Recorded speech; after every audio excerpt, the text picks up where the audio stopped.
Good morning students हमारा history का जो चैप्टर फर्स्ट चल रहा था, अब उसी में मैं आगे आपको आज करा रही हूँ। What is a colonial. Colonial मतलब कि औपनिवेशिक क्या है, औपनिवेश क्या होता है। In this book you will read about the way of British conquer the country and establish their rule subjecting। अब देखिए लोकल नवाब्स एंड राजाज। अब देखिए स्टूडेंट्स, इसमें क्या है, इस बुक में आप पढ़ेंगे कि किस तरह से अंग्रेज़ों ने हमारे देश को जीता और जो स्थानीय नवाबों और राजाओं को दबाकर अपना शासन स्थापित किया, एस्टैब्लिश किया। You will see how they established control over the economic and society, collected revenue to meet all their expenses, bought of the goods they wanted at low price, produce crop they need for export। अब देखिए students, अब आप देखेंगे कि किस तरह से इन्होंने हमारे इकोनॉमिक पावर, अर्थव्यवस्था एंड समाज पर नियंत्रण स्थापित किया और सारे जितने भी खर्चों को निपटाने के लिए रेवेन्यू मतलब टैक्सेस वसूल किया और अपनी ज़रूरत की चीज़ों को सस्ती कीमत पर ख़रीदा। और जो एक्सपोर्ट के लिए उन्होंने क्या किया, इम्पोर्टेंट जो हमारी देखिए इम्पोर्टेंट जो क्रॉप्स थी उनको क्या कर दिया उन्होंने, उसको एक्सपोर्ट किया। स्टूडेंट्स देखिए नेक्स्ट है इसी में, and you will understand the changes that came about as a देखिए consequences। You will also come know about changes British rule brought about the in values and tastes, customs practice when the subject देखिए फिर उसके है one country by the another leads these kind political, economic, social and cultural changes we refer to process देखिए colonizations। अब इसमें कहा है कि अब उन्होंने क्या किया, इन सारी कोशिशों के कारण क्या बदलाव आए। आप ये भी जानेंगे कि ब्रिटिश जो एम्पायर था उसके कारण यहाँ की जो मूल्य मान्यताओं को पसंद नापसंद, जो रीति रिवाज हैं, तौर तरीक़ों में क्या बदलाव आए।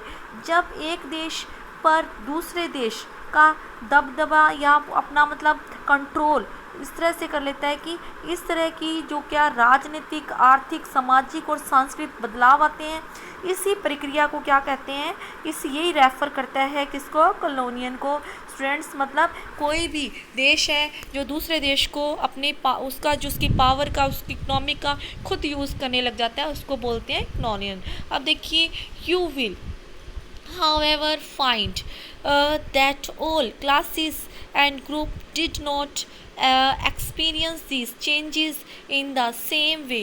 That is why the book is called our past in the plural। आप देखिए स्टूडेंट, लेकिन जल्द ही आप समझ जाएंगे कि सारे वर्ग और समूह इन बदलावों का क्या अनुभव मतलब बताए क्यों एक ही ढंग से अनुभव नहीं कर रहे। इसलिए इस जो बुक में हमारे जो पास्ट हैं, ठीक है, जो हमारे पास्ट यानी हमारे अतीतों को जो क्या नाम पास्ट का नाम दिया गया है। अब देखिए स्टूडेंट, इसके बाद है हाउ डू वी नो मतलब हम किस तरह जानते हैं। What source do historian use in a writing about the last देखिए 250 ईयर ऑफ इंडियन हिस्ट्री। भारतीय इतिहास के पिछले अब जो बताया 250 साल का इतिहास लिखने के लिए इतिहासकार कौन से जो सोर्स का इस्तेमाल करते हैं। एडमिनिस्ट्रेशन, अब देखिए प्रोड्यूस रिकॉर्ड।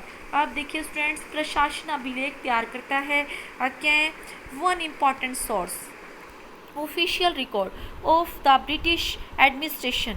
अब क्या है कि अब क्या है, अंग्रेजी शासन द्वारा तैयार किए गए सरकारी रिकॉर्ड। अब क्या है, सरकारी रिकॉर्ड इतिहासकारों को एक महत्वपूर्ण साधन होते हैं। अब the britisher believed that the act of writing was important.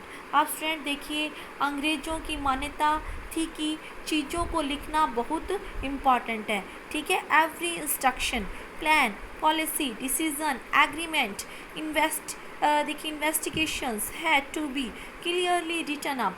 अब स्टूडेंट देखिए अब क्या है, उनके लिए हर निर्देश, हर योजना, नीतिगत फैसले, सीमित जांच को साफ साफ लिखना जरूरी था। अब क्या है, उसके बाद देखिए students, once this was done, thing could be properly studied and debated। अब स्टूडेंट्स ये ऐसा किस लिए करते थे कि ऐसा करने के बाद चीज़ों को अच्छी तरह से पढ़ा जा सकता है। आगे देखिए नेक्स्ट है दिस, देखिए convictions produced and the administrative culture, देखो मेमोज नोट, देखिए fin and notings and reports. अब स्टूडेंट देखिए उन पर वाद विवाद डिबेट्स की जा सकती है। इस समझदारी के चलते ज्ञापन, टिप्पणी, प्रतिवेदन पर आधारित शासन की संस्कृति पैदा हुई। अब next student, the British also felt that all important documents and letters needed to be carefully preserved, so they set up record rooms attached to all administrative institution। अब देखिए अंग्रेज़ों को यह भी लगता है कि तमाम अहम जो भी मतलब कि इम्पोर्टेंट डॉक्यूमेंट्स हैं और जो उनके पत्र हैं उनको संभाल कर रखना चाहिए, अब केयरफुली उसे प्रिजर्व करना चाहिए। सो दे सेट अप रिकॉर्ड रूम्स। अब क्या उसे रिकॉर्ड रूम्स में उनको मतलब ऐसा उनके लिए रिकॉर्ड रूम में उसको इकट्ठा करके रखा जाना चाहिए। दिस द विलेज, अब tehsildar office, the collectorate, the commissioner's office, provincial secretariat and the law court all had their record rooms। अब स्टूडेंट्स देखिए क्या है कि इसमें कहा है तहसीलदार के दफ्तर में, कलेक्टर, कमीशन, प्रांतीय सचिवालय, कचहरी, सब के लिए रिकॉर्ड रूम होते हैं। अब देखिए उसके बाद है students specialised institution like archives and the museum were also established to preserve important record। अब इसमें कहा गया है स्टूडेंट्स कि जो महत्वपूर्ण जो मतलब है कि महत्वपूर्ण दस्तावेजों को बचा कर रखने के लिए क्या होना चाहिए, इसके लिए होना चाहिए आर्काइव, मतलब कि अभिलेखागार या संग्रहालय जैसे संस्थान भी बनाए गए हैं।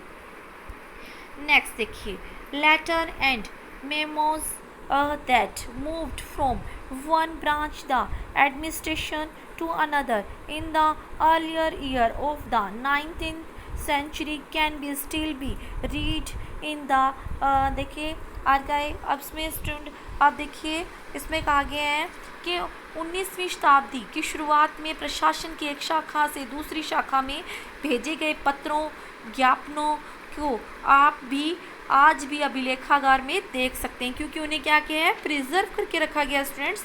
अब देखिए you can also study the notes and report that district official prepared और द इंस्ट्रक्शन एंड डायरेक्टिव्स, देखिए उसमें that were sent by official at the top of provincial administration. अब देखिए स्टूडेंट्स अब क्या है, जो पुराने से पुराने रिकॉर्ड है ना उनको संभाल कर रखा था अंग्रेज़ों ने और उनको क्या है उनके लिए उन्होंने अलग अलग ऑफिसेस बनाए हुए थे। तो इसी वजह से हमें आपको पता है जो अंग्रेज़ों से पहले के पीरियड की बहुत कम जानकारी मिल पाती है, उनकी एग्जैक्ट डेट और ये सब हमें बहुत कम मालूम है। और जो अंग्रेज़ जब आए तो इंडिया में उस टाइम की हर बात, हर टाइम, हर समय, हर मतलब दिन की पूरी जानकारी है।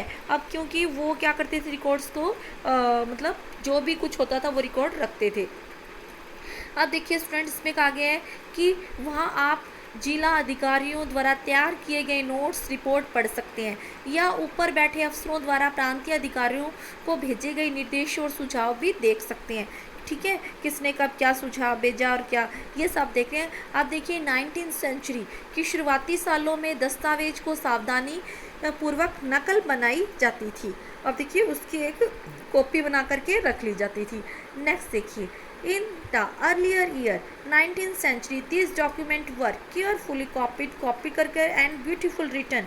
अब क्या है ब्यूटीफुल तरीके से उसे कॉपी करके रखा जाता था। ठीक है, कैलीग्राफिस्ट द्वारा। This that is by those who specialised in the art of a beautiful writing by the middle of 19th century.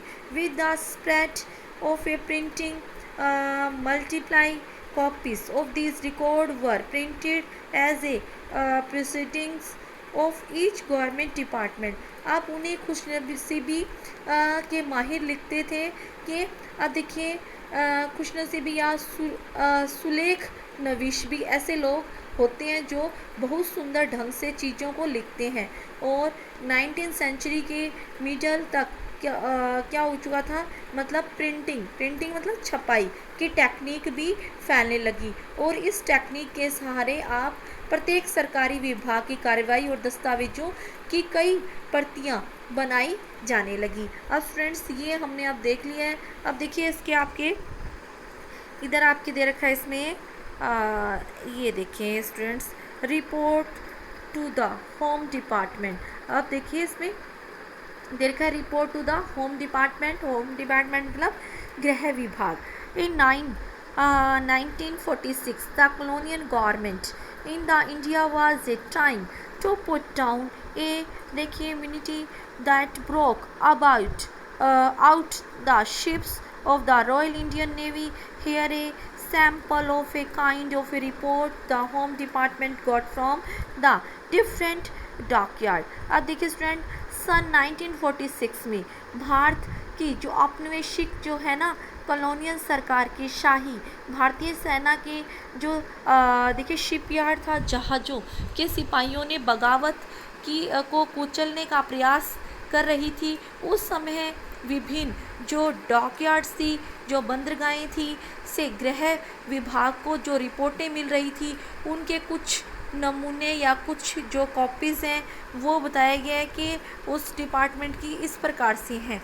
देखिए स्टूडेंट्स अब इसमें बॉम्बे में arrangements have been made for the army to take over ship and establishment royal navy ship are remaining outside the harbour.